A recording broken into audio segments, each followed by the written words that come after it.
their birthday this month, for the past few days. We thank you, Lord, for giving them another life, another year to spend, especially with their family, with their loved ones. I pray that they will be successful in their career as a student. You will guide them, you will bless them with more good health and good life, and they will enjoy your blessings from here to here. So we're going to partake this food as a form of celebration with their birthday celebrants. I pray for the family behind this, the parents who have been supportive with their children. It's a form of gratitude, Lord, that you've been so faithful in their lives and for blessing with their finances.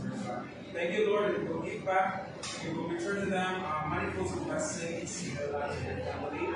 As we're going to partake this food, enjoy this food, Lord. We also enjoy the fellowship of one another. And may this class will continue to flourish and in the next messages who are here. Even, Lord, sa hindi ko si Ma'am, si Mrs. Storins, Ma'am Jane, salamat, Lord, ni Ma'am Jean Rose. And ang sponsor ko, Lord. Salamat sa tanan, sa pagkakot sa Regional Mandaran. This we all ask in the mighty name of Jesus, we pray. Amen.